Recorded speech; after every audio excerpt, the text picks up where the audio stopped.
Hello and welcome to the Astrobloom podcast. So my name is Vanya Banks. I'm an astrologer, soul alchemist, and embodiment guide.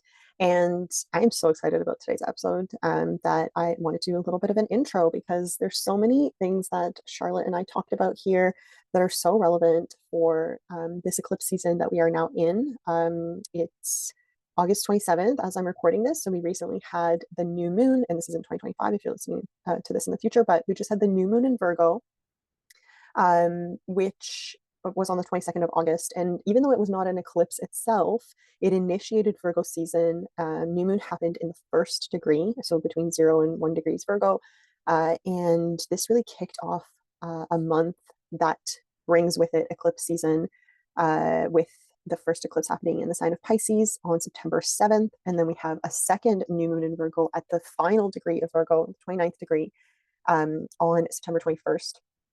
So we basically have all of Virgo season bookended by first degree new moon and last degree new moon in Virgo. And of course, Charlotte is a Virgo sun and moon, and myself, I'm a Virgo sun, Pisces moon. And I just feel like we channeled so many amazing messages for you guys that are really in alignment with the work that Charlotte does. She's an incredibly gifted psychic and medium, and the work that I do. And it just really aligns with the messages, the core messages I've been receiving for this eclipse season and for this Virgo season in particular. Now, I would say that officially eclipse season, isn't really going to be over until about the later half of October. But yeah, we're feeling this. It's about a 2-month portal where fated realignments, fated meetings, fated occurrences happen. And this is especially going to be the case for you if you've got Virgo, Pisces, Gemini, Sagittarius placements. All the mutable energies are highly impacted by this because what happens during eclipse season is we have the North Node and the South Node lining up with the new and the full moon. So we have a full moon eclipse, the Pisces lunar eclipse, like I mentioned, on September 7th. And then we have the new moon eclipse, which is in Virgo on September 21st.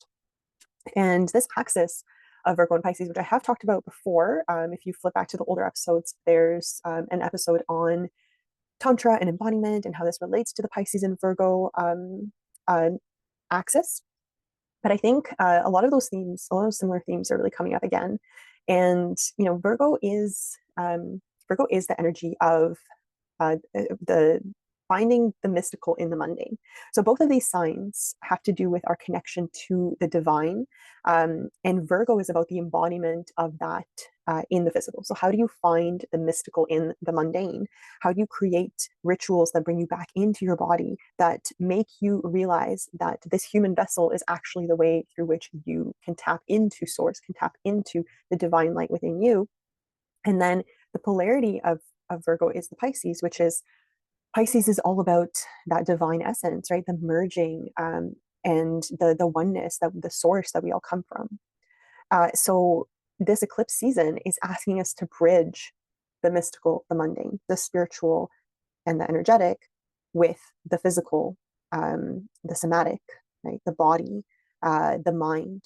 And it's also a lot about learning to find the balance between control and surrender, and accepting that there are certain things that we can control and that we can take action towards and that we can act on based on our intuition and the best and sort of the best information that we have available to us. But there's also a certain element of surrender that we have to practice, and acceptance, and we just have to hold out hope, right? We have to hope that we've done everything we can do, and we have to surrender to the fact that maybe there are some unseen forces, or there are unseen forces that can kind of take the reins over from here. So that is really that balance of finding the equilibrium between those two expressions of needing to have the plan, of setting together, of setting down the foundation and the boundaries and the container, right? And doing the work, and being productive, and all of these things that Virgo represents. But also then trusting, right? Trusting that we've done enough. We've set up the foundations, we've set up the structures, we've set up the boundaries, and the universe and the things that we might not be able to see proof of, but we know they're there and they're at play, like our ancestors, our guides, spirit, they're able to fill in the gaps. And that maybe when they fill in the gaps, this thing becomes even better than we imagined.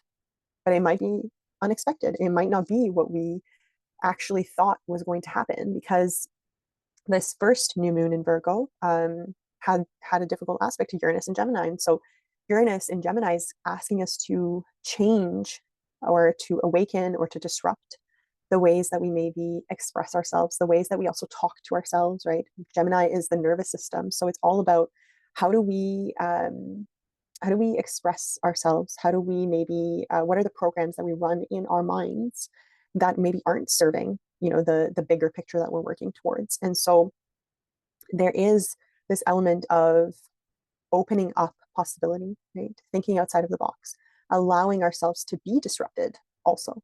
Like, stop resisting, you know, don't feel like you have to have all of the answers. It's good to be prepared, of course, but you don't need to follow maybe the plan to a T. It doesn't have to be spelled out from A to Z. How can we allow ourselves to fill in the gaps and trust that what is unfolding is for our highest good? Now, this is generally the case with every eclipse season, but this eclipse season in particular, like I said, there's this big element of leaning into that North Node in Pisces, which is being met up on September 1st with Saturn's last retrograde back into Pisces for the next 30 or so years. This is where Saturn has been since early 2023. So Saturn entered Pisces in March of 2023. And for most of this year, or since May, we have had Saturn in Aries. So we've kind of had a little bit of a break from the mutable signs getting triggered by this energy, because Saturn can be a little bit of a difficult teacher. But Saturn is now moving back into Pisces until the beginning of next year. And so there are some like loose ends to tie up here. There's a little bit more work. There's a final push that needs to happen. And Saturn asks us to commit, right? It asks us to think about the long term. It asks us to set up the structures, to set up the foundations, right? To do the work, to take responsibility. And when it's in Pisces, this is about taking responsibility for your dreams. What are the things that you are trying to manifest into the physical, that you're trying to achieve? And it also can be really connected to like intuitive gifts, right? Things that Pisces rules, and that connection to the divine. So it might be testing our spirituality in some ways, or asking us to solidify that connection and strengthen it so that we can move forward. Again, Saturn requires work, and the effort that is put in during this time will pay off, but it is a long-term game. This is something that takes effort and time, as you've probably noticed, since 2023. If you have been one of those people who has felt like they've been kind of stuck on a hamster wheel and like can't really get ahead, this is where we integrate those lessons and we can move forward. And hopefully, as Saturn moves out of Pisces for the final time, we get to see the fruits of that labor. And so now is not the time to give up, is, I guess, the message there. Now, the new moon eclipse that happens. So first of all, the full moon eclipse that's happening on September 7th is meeting up with Saturn that has just retrograded into Pisces. So there is a lot of like focus on surrender and flow, right? Like, have we been a little bit too rigid with our plans that we maybe set out with on the new moon in Virgo on August 22nd? How can we allow ourselves to surrender to what is arising at that time? How can we allow our feeling, our intuition, our emotions to find balance with our logic and our mind, right? So maybe we've set out with some pretty concrete plans on a new moon in Virgo, and now we need to kind of take a step back and let intuition and emotions and feeling take the charge and surrender a little bit to what is unfolding. So this is an illumination moment. And then we have and also this might be, again, backtracking to energies you might have experienced earlier this year, also all the way back to themes that maybe were coming up early 2023, right? It depends where Pisces and Virgo are in your chart. And specifically, we're talking about Pisces energy here. So if you do know your chart, take a look at where Saturn and the North Node are hitting your chart. And then we move 2 weeks after that, we move into, like I mentioned, our new moon eclipse in Virgo in the 29th degree. Now, 29th degree is the critical degree, again, anaretic degree. So this is like, are you willing to do the work, right? Are you willing to commit to your structures, to your routines, to your rituals, to your embodiment of that dream that you're setting out to build and to manifest into the physical?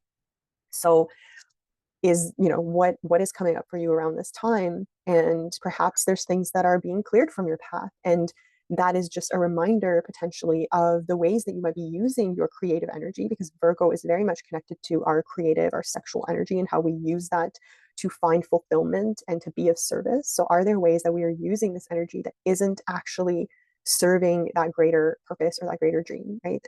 Virgo and Pisces want to be connected to sacred work, to sacred purpose. And so are there like energy streams that are just draining you of that life force that actually need to be reined back in, reevaluated, reassessed, because we need to integrate that as we move out of Virgo season and into Libra season. So that lunar cycle is then going to peak with the full moon in Libra. And the full moon in Libra the full moon in Aries, and then we have a new moon in Libra. So the full moon in Aries happens on October 6th. So this is kind of the peak of that cycle. And we have Saturn again loosely conjunct the North Node in Pisces, and we've got Mars, which is the ruler of that lunation, in Scorpio. So it's time to, again, find the balance between self and other here. So Virgo and Pisces, the energy we've been dealing with through eclipse season, through Virgo season, is about refining the self, right? Like finding that wholeness within, devoting ourselves to a sacred purpose. And then we're having this full moon in Libra, or full moon in Aries, which is about sharing, our work and in taking charge and becoming leaders in our lives, and like offering that in our relationships, which is what Libra season highlights. Now, there's also a potent activation of Venus during this full moon, because Venus is meeting up with the South Node in Virgo. So, are we devoting ourselves to relationships that are aligned with our sacred work and our sacred purpose at this time?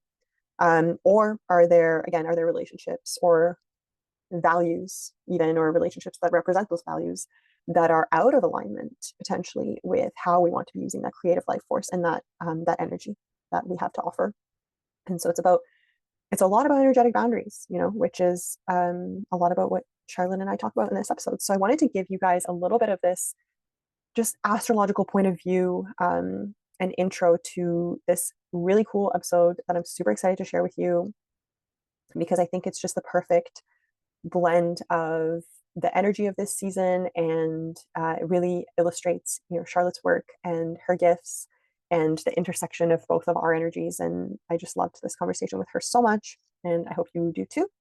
One last thing I wanted to mention is doors for Blooming Beyond Grief officially are open, and this is my embodied journey through Tantra and astrology to awaken you to pleasure and joy. So if you are someone who is grieving, whether that is a relationship, a loss, an identity, whether you're someone who is in the midst of making maybe a big life decision and is dealing with the grief of that and moving through the barriers to make that big life decision, that leap, this is also for you. So doors close September 5th at 11:59 PST, and you can find more of that in the show notes. Anyway, without further ado, I really hope you enjoy this episode with Charlotte. Hey everyone, welcome to another episode of Astrobloom podcast. My name is Vanya Banks, and I'm your host. And today with me, I have Charlotte Ward, who I had the pleasure of meeting when I was living in Guelph. We've done a few energy healing sessions together, and Charlotte is an amazing intuitive and psychic medium, and her business name, Red Fox Intuitive, really speaks to me, and I'd love to just share a little bit more about her journey and her gifts with you today. But welcome, Charlotte, and I'd love for you to introduce yourself to the audience, and welcome.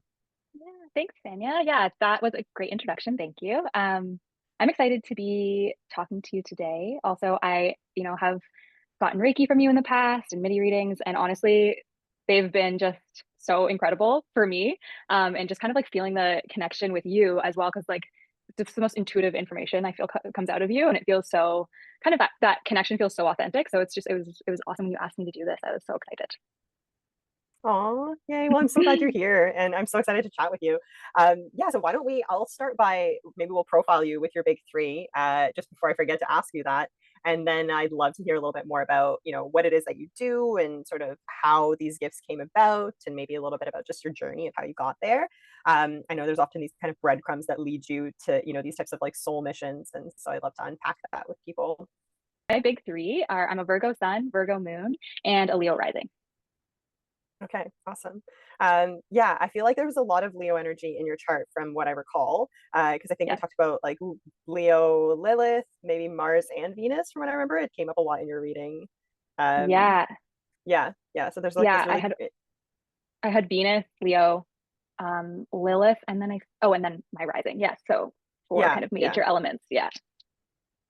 yeah. I remember there being a lot of like earth and fire, which I feel like is very I guess it really comes through in the red fox symbolism, right? Like this little forest creature, but it's just like this fiery being as well. That's really like playful and expressive. And yeah, I Yeah. wonder that that archetype really aligns with that for me. But I wonder if you can share maybe a little bit about where did that name come from? Yeah, like what does that mean to you? I guess. Yeah. So it's interesting because from such a young age, I was so passionate about like conservation and animals and just so connected to kind of the natural world. For me, that was and still is kind of my connection to the world of spirit. Like I really feel spirit through anything to do with nature, a tree, an animal, anything. I feel like the divine is so clearly there for me.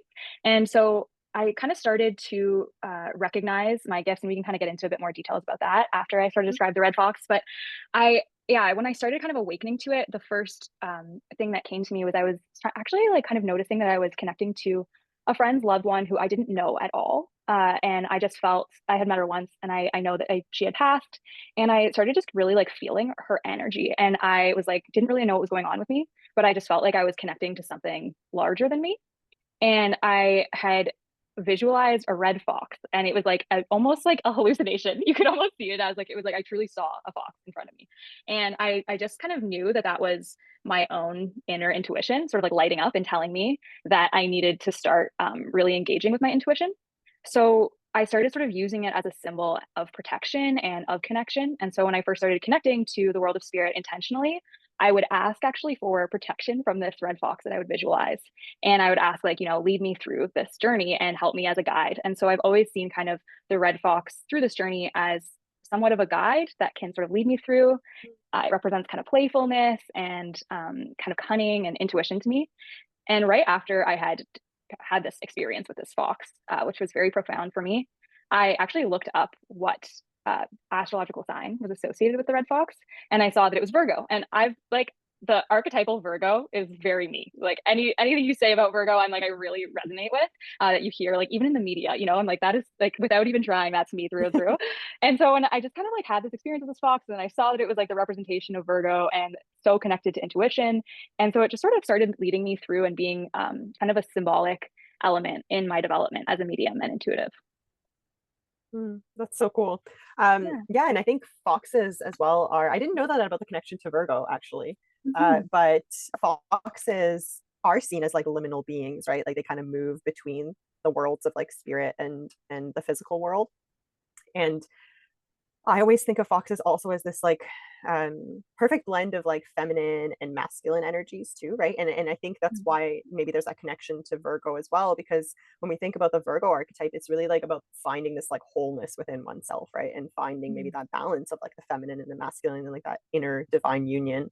So that's interesting because I hadn't actually looked up the astrological correspondence of the fox, but it's definitely an archetype that's followed me for a long time, maybe in a different way. I think more Mhm. connected to like the playfulness aspect of that, and also the feral nature of like reclaiming one's wild nature.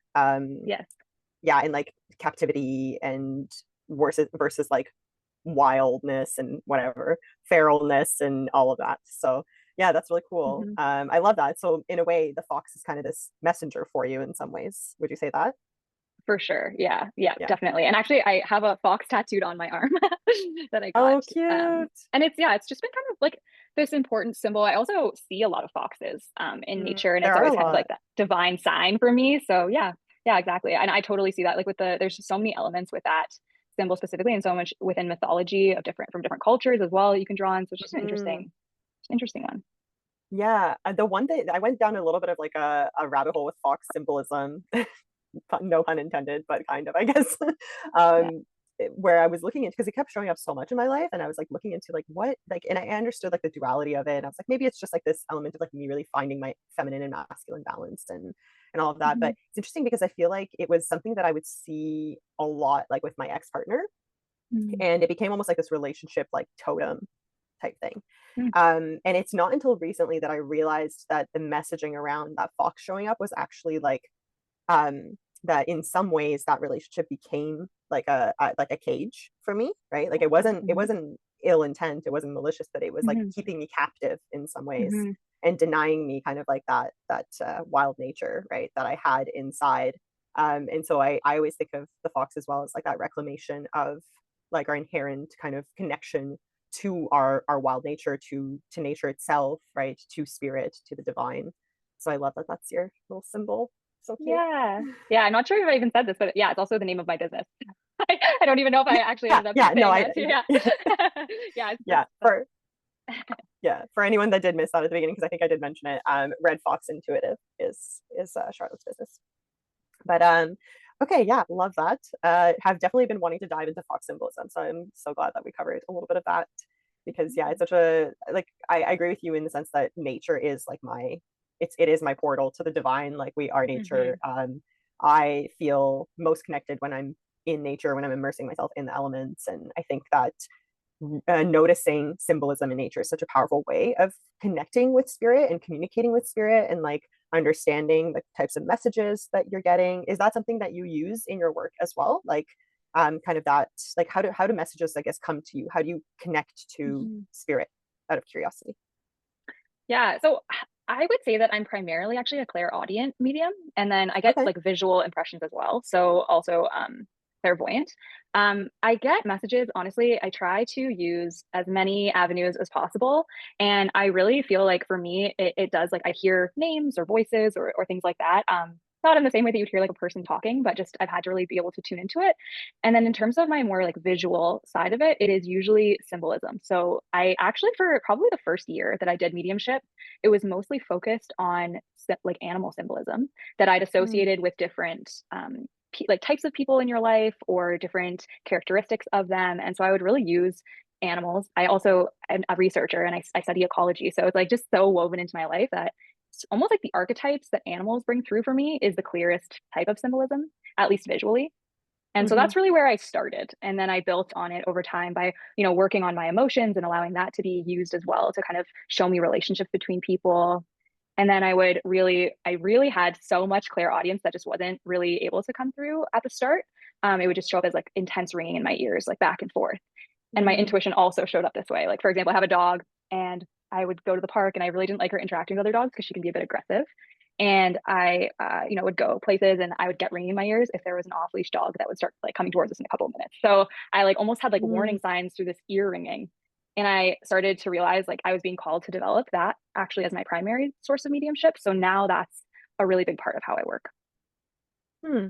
That's really interesting. I actually, so I had, ironically, I had another medium on the last podcast episode, Yolanta, and we talked about the different clairs. And so, if anyone is Mm-hmm. curious about like the different types of clairs, so like the different senses that we can tap into to communicate with spirit, Yolanta and I kind of went into the different types and how they show up in the last episode. But yeah, clairaudience is one that really piques my interest because I've definitely had several times where I've had ringing in my ears and I don't even really know what to do with it. So like Mm-hmm. how does one develop something like that? Because for me, I would say I'm more like clairsentient and Mm-hmm. claircognizance, where there's just like a knowing, sometimes clairvoyant as well. But I would say for me, it's primarily like the sensing and the feeling. How does one develop, from a ringing in your ears to like actually hearing words Mm-hmm. or messages? How did you do that? I'm curious. Yeah, it's difficult to explain. I wonder what Yolanta said in her, in your discussion. I'll have to go back and listen Yeah. to that because every single person I've learned is very different in what the impressions that they can access most easily. And for me, because I had this like really intense ringing in my ears, I started just saying like, to my communication with the world of spirit that I have is Mm-hmm. typically when I'm developing it's through meditation and kind of through tuning into my own body. And that kind of goes into sort of one of the questions you had about like healing. I really had to sort of learn to be able to sit with myself. And then I would kind of bring in like, okay, I want to use my ears. I want to use my hearing. I want that to be the Claire that I'm most connected to right in this moment. And so I would kind of ask like, what can I hear right now? And I would try to literally just focus on what I was hearing in my environment. Mm-hmm. And something that I think a lot of people may notice, it's what I noticed, is that there is a constant sound in my ear. Like a constant vibration. And I started to realize that that was my vibration. So I would actually just spend time sitting there listening to my own vibration and trying to understand what it sounded like and felt like so that I could hear the moment that the vibration shifted.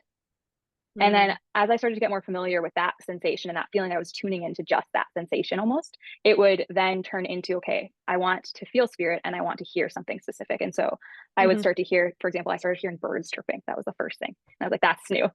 That's new. I've never heard birds chirping in the middle of a house before. So that's definitely not me. Yeah. And then it would start to just be things like really small things that were that, and then over time developed a little bit more. And still, I actually will admit, like, still developing it. It's not something that I necessarily can say, okay, what does that spirit have to say, and then hear a full Hmm. sentence. It's more like I just am open to receiving if there is Hmm. a sentence or a word that comes through. Yeah, for sure. I mean, I'm sure that like any, gift or intuitive ability, it's something that you fine tune like your whole life, right? It just gets stronger the Exactly. more you practice, and maybe there's other channels that open up, later on that you realize have been with you all along, but you didn't really like, maybe you weren't as open to it. And yeah, I think it's the kind of stuff that always evolves. But yeah, that's very interesting. Maybe I'll have to sit with the ringing when it happens next time. Yeah. But Yeah. I Even also was, just, oh, sorry, sorry, go go ahead. ahead. Just like tuning into your own that your own like noise. It's so Hmm. interesting if you can kind of get that because it's hardly ever quiet is what I've noticed. Yeah, for sure.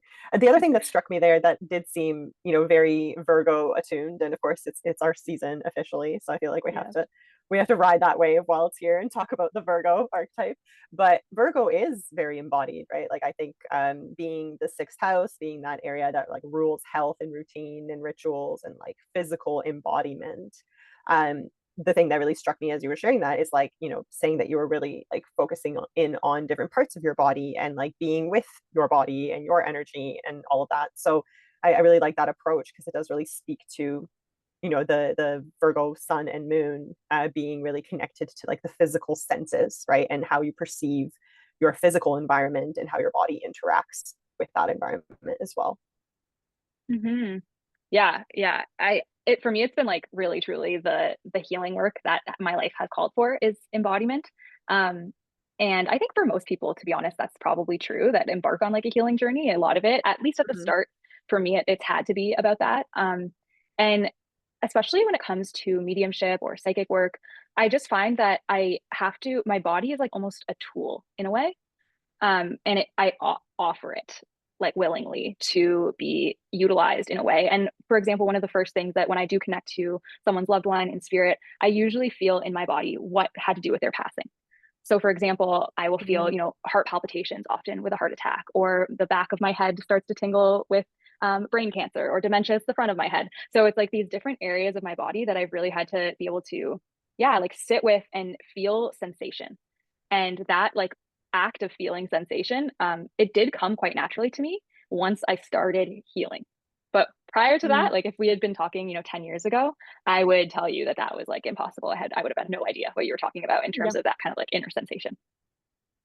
Yeah, I would say like similarly, just in my own healing journey, I think especially when you are a person who is maybe more, resides more in that spirit realm or has like that rich imagination or like has that connection to the unseen realm. I feel like it's easy to live in the upper chakras, right, and kind of be more disconnected from your body in a world that also breeds more of that, right? Like we are pretty disembodied in the collective in general. We like Mm-hmm. really live from our heads, right? And so I think collectively we're all being called to be more embodied and to see the body as a tool of, like you said, like it is like it is the channel to the divine, really, because It we're is. in this Mm-hmm. like human vessel for a reason, right? So and I think on the topic of Virgo season, and we're now entering, I would say we're already in eclipse season because the first eclipse is in just over a week away. Um, the Virgo Pisces axis that we're entering, or that we have been in, but we're in the eclipse season of it. Like that is the psychosomatic axis, right? It's like the energy, the unseen, the spiritual, the divine Pisces, and Virgo is the embodiment of all of that, right? So it's the Mm-hmm. bridge between like the physical and the energetic and the spiritual. And how do we take the spiritual and make it embodied and bring it down to earth, and vice versa? How do we take the physical and make it spiritual? Like how do we create Mm-hmm. magic in our day-to-day life, right? And yeah, I think that's all very connected and very, on point with the astrological current that Yeah. we're riding at the moment. is like, how do we Yeah. bridge these two worlds? And I think the answer Hmm. is like through bridging the spirit, the mind, and the body, which is very Virgo because it's all about that Hmm. holistic angle, you know? Yeah, it's so true. And maybe, I'm not sure if you have a lot of people interested in mediumship that listen to your podcast. I'm sure you do. Many people are. Yeah. And a lot of people after readings, a medium is truly the word, a medium. You're in the middle of you're a medium for a channeling spirit. And I Hmm. find that a lot of people that I see, like I really encourage to learn how spirit communicates with them, because I do think that Yeah. mediumship is a gift. I think that all of these spiritual like assets are a gift, of course, but I think that we all have the capacity to at least learn what it feels like to for like spirit to be around us and to really like feel those connections to especially our loved ones. And something that comes up a lot is just how can people learn to feel that? And Hmm. the thing that I always say is, if it feels safe for you in your body to just sit and try to ask for what it feels like for spirit to come close to you, ask for what it feels like to just feel your spirit, even, in your body, and just connect to your body and feel like, just ask and then see what Hmm. sensations come up, whether you see that as like a psychological tool or an embodiment tool or spiritual tool. It's just like, for me, that's the way in, is to just kind of sit with your body and sense. Yeah. I think it's about like being so deeply present, you know, and I think we come into that presence through the senses, Hmm. through being in the now, right?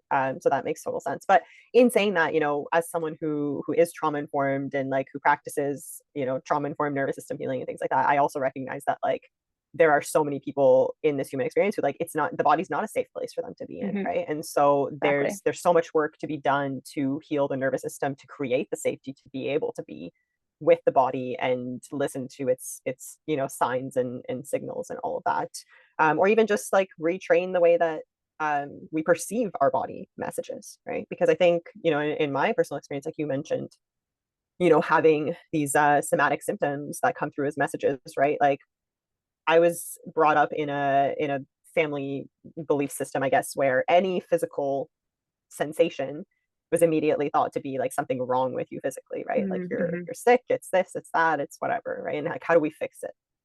And Hmm. so being an extremely sensitive person, like Pisces Moon, Virgo Sun, literally my entire life is like psychosomatic. Yeah. So it's like for me, like I feel emotions physically, literally, like as pain, Hmm. as you know, I feel the energetic stagnation in my body from anxiety, from any kind of emotion, really. And it took me years of like unlearning that those were actually just emotions and they weren't physical ailments. Like I went down the modern medicine route to, you know, make sure that nothing was wrong with me all those times. And every time it was like, am I crazy? You know, like they just kept telling me, oh, it's just anxiety. It's like, how can anxiety be physical? But it can, right? Yeah. Like it's a nervous system. It's your body speaking to you about, you know, the energies that you're experiencing that maybe you're not like, you're not letting it pass through you. You're not like moving the emotions. You're not, you know, addressing the root cause of it. Yeah, that's so interesting that is kind of something you're experiencing, is that or that you experience still is emotions through the body. Mm. That's I'm sure very powerful and also a lot to carry. Yeah, yeah. And I think on that note too, you know, I think one of the other things that I wanted to kind of ask you about just from, you know, my own personal experience too is, you know, energetic boundaries. Because I think when you Mhm. are an intuitive and you're doing, you know, energy work and channeling work and stuff like that with other people and you get these like messages, it's like, how do you detach from that then, right? How do you decide what is yours, what isn't yours? And like what does that look like for you in terms of how do you practice energetic boundaries? Is there something that you do for that? Yeah, Mhm. just curious. Yeah, that's a really interesting question, because I will say that one of the things that I've had to heal in life and in mediumship, but just kind of first starting out in life, is boundaries in general. And I find that all boundaries are energetic boundaries in some capacity. And Yeah. when I was a kid, I had kind of more, I was so sensitive. I still am very, very sensitive. But just, that starts so young. And I had night terrors from when I was like very young, really started after I lost my dad when I was 13. And they really started around then. And then all Mm. the way up until adulthood, until I actually started developing as a medium. And so it's very Mm. interesting, because as a kid, it would be like truly I wouldn't even want to explain what this experience was, because it was so in depth and traumatizing to me as a kid to like dream the things that I was dreaming. And it really followed me through. It was hard to have sleepovers with anybody because I would have these night terrors. And I actually have mediums in my family. And like apparently years later, I heard that the mediums in my family were like, we have to get Charlotte out of this house because like she's, she's too sensitive for like the energies in this house. And at the time it wasn't Mm, really possible to leave. So these kinds of like things about mediumship that actually ended up coming up later. And I kind of started to realize that that's what was happening to me. It wasn't necessarily like I was being haunted. It's just that I was so sensitive to energy and it was really accessible to me in my sleep and it would just scare me. And so as I started to develop, I started having to assert energetic boundaries with people because I would just absorb what they were kind of mm, emitting to me and I would just absorb so much. And so I started to clear, like I started to like cleanse, smoke cleanse. I use a lot of crystals. I would ground, I meditate. I would just sort of like, again, it's all through the body. This is so Virgo, mhm. but it would just be Yeah. really tuning back into myself, time and time again and sitting with myself and asking again, being very like deliberate and intentional about my relationship to spirit. And I started taking that just in life before bed. Like I would feel energies come to me and I would know, okay, like now is not the time. I'm Mhm. curious about this, but now is not the time. And I swear to you, I never had a night terror again. Mm, And I don't know what that is, if it's either, psychological mixed with kind of a spiritual experience that I was having. But I just know that now when I feel those kinds of sensations or I feel energy come really close to me, I just have to say like my heart has enough energy to kind of like push back now. And I think that that's mhm, come with actually self-worth and mhm. understanding like that I don't need to prove anything. I don't need to be Yeah. anything to people. And so those boundaries have honestly come with a lot of therapy and a lot of like really my own, just like valuing my own space.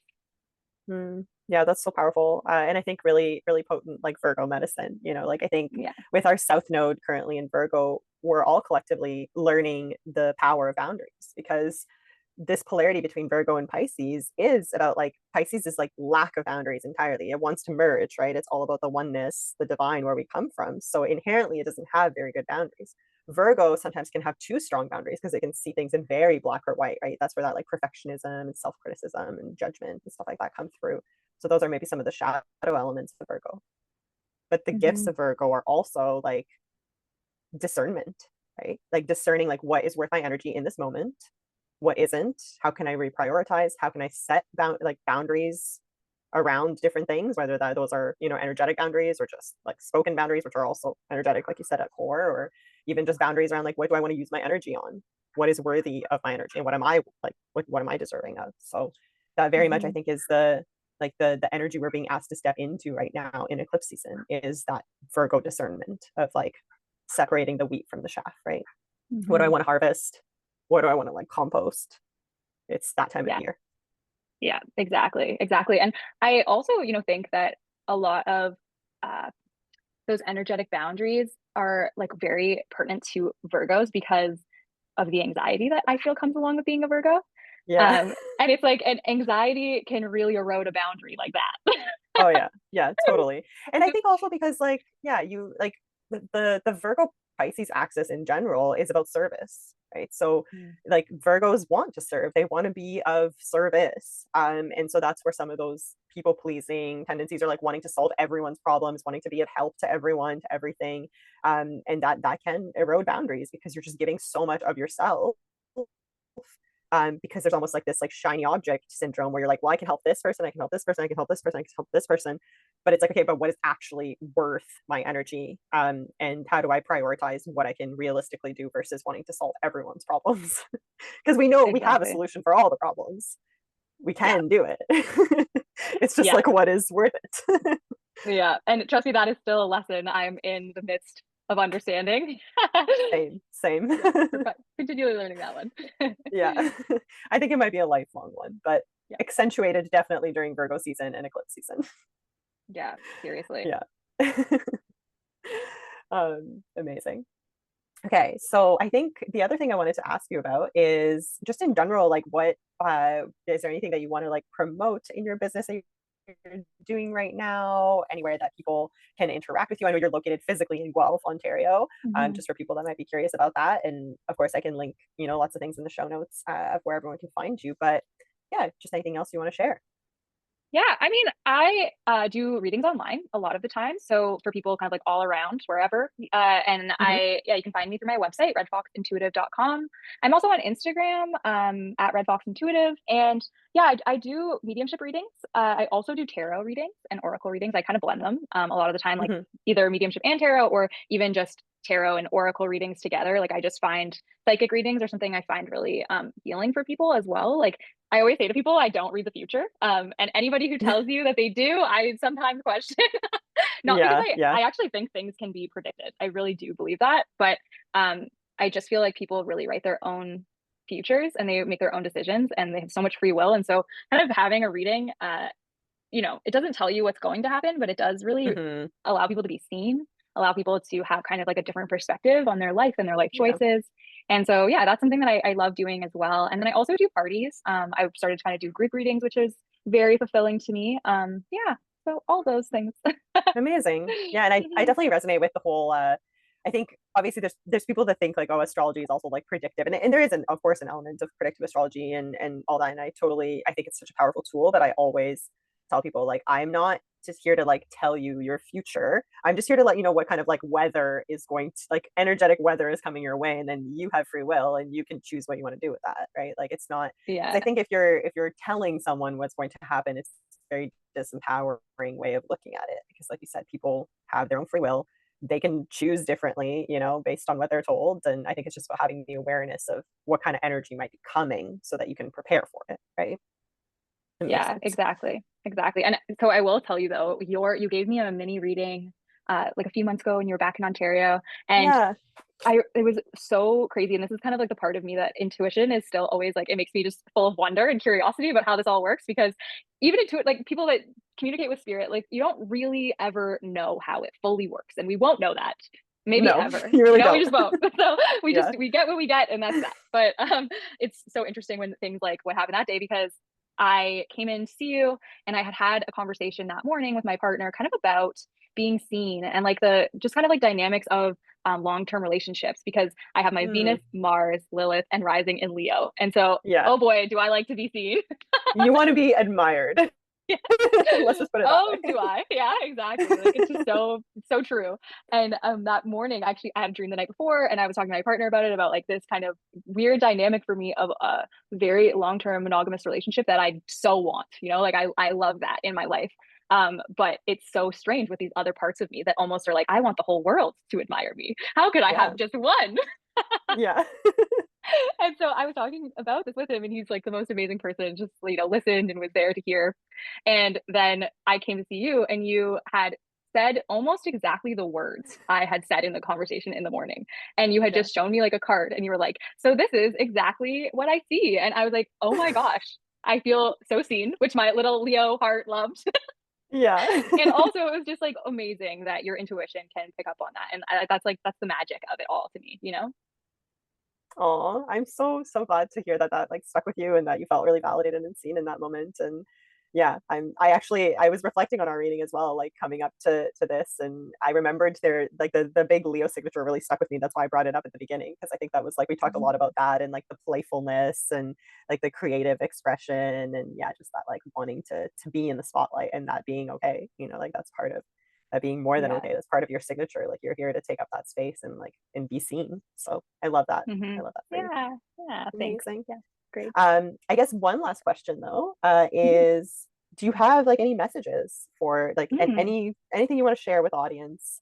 No, I don't want to put you on the spot. It's just if you want to Yeah. share anything, like any words of advice or whatever comes to mind, whatever your Hmm. intuition says.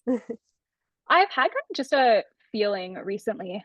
So like I said, I'm a scientist by day, or studying to be a scientist by day, and then I'm a medium by night. Basically, I do readings in the evening. And part of that scientific background is studying like kind of well, essentially like I don't use these words, but in more of a spiritual like language, incarnation of Mm, beings. Like I study ecosystems and how yeah, organisms become different organisms and the circle of life essentially. yeah. And I've just been really tying this kind of into my mediumship because I work so closely with death and I'm constantly confronted with my own grief and other people's grief. And it is something that I value grief so much in people. And I feel like I'm kind of getting this message daily these days of it being okay that we grieve the embodiment of people, even if their spirit remains. And so I feel like with mediumship, it can almost come across as like there is, you can communicate with your person or the feeling, of spirit around you. And I've been feeling lately like the embodiment of human beings is such a blessing and a miracle.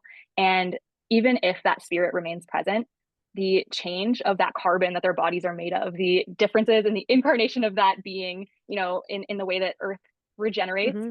there's still grief in that. And I Of find that course. so like valuable. And I hope people kind of understand that when they are talking to mediums, that their grief and what they lost is still so valid. Thank you so much for sharing that. Yeah, grief has been a big topic, as I'm sure you've seen. A different kind of grief, I guess. But Mhm. for me and for a lot of the people that I'm working with, I think there's just so many forms of grief, and I think it's an emotion that we don't handle well as a society, right? And Yeah.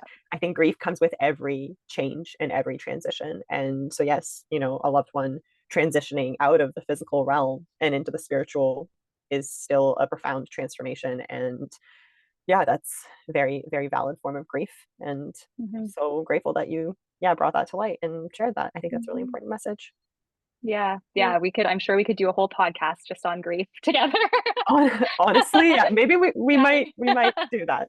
I feel like we should. Yeah. Yeah. We Yeah. should. It's such an important topic. And it's strange because I feel like I'm seeing people in grief so frequently relative maybe to somebody that has a different profession. Yeah. And um, it's crazy to me to feel like all of these people are experiencing this. It's in such deep ways, and almost everybody, as you know, is experiencing grief in some way. And then we're going about our like little lives, our corporate days or whatever it may be. And it's just like the underlying grief that we're all experiencing is something that actually connects us, and it's so beautiful in a Mhm. way, and we're all experiencing it. And it's just like I'm glad that people like you are out in the world teaching people about it and how to process it and how to live with alongside it and incorporate it into their lives, because we kind of like shun it to the back when it's actually like Yeah. at the forefront of our beings. So Totally.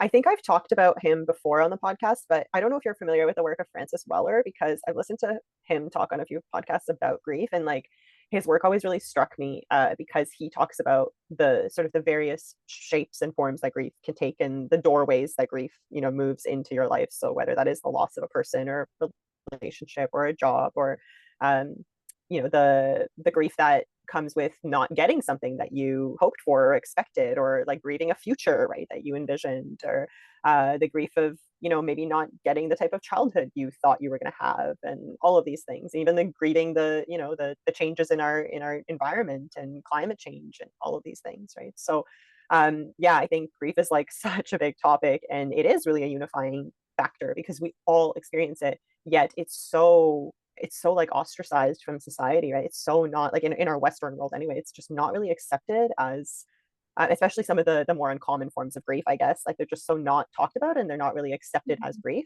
Whereas like he studied, I think, a lot of like indigenous tribes and things like that in Africa, for example. And for them, grief and like they grieve through like dance and music and gatherings and in community, because it is something Mhm. that unifies people. And also to grieve means that there was love, right? There was connection. It's like to grieve is actually such a gift because it reminds you of like the love and the connection and whatever else was there, right? So it's Yeah. so important to sit with it and to learn how to integrate it and learn how to be with it, right? And Hmm. bring it into your experience instead of like numbing out and disconnecting from it, because it's actually like in the moments of deep grief that I've also felt the most alive in my life, which is Hmm. such a juxtaposition, right? But it reminds you of your mortality in some ways, so it makes sense.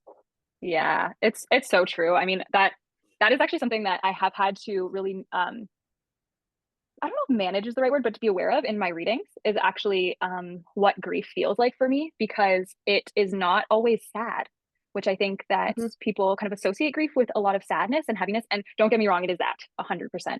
But I'm always smiling at some point in the reading. I'm always laughing with a client at some point in the reading because of something that was funny that was brought through, or this feeling Mm-hmm. of just connection that you can really only feel when you accept grief, from my perspective. Mm-hmm. When you really accept it and you can accept and like live in it for just a moment and you can feel that depth of emotion flood you, it feels like sometimes it feels like joy and it feels like lightness because you are just embracing that emotional wave.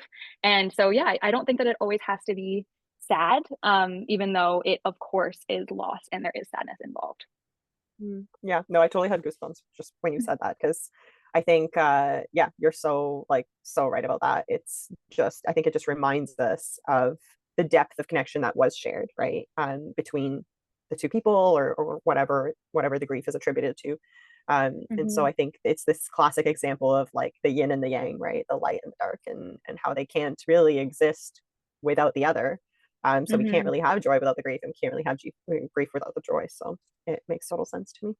Exactly. Yeah. Yeah, amazing. Well, thank you so much, Charlotte. Yeah, and thanks everyone for listening. I will link Charlotte's website and her Instagram and all the things in the show notes so that you can find her and have a reading, or if you're in Guelph, maybe have a little private party with her. But yeah, until next time, everyone. Thank you. Thanks so much, Vanya.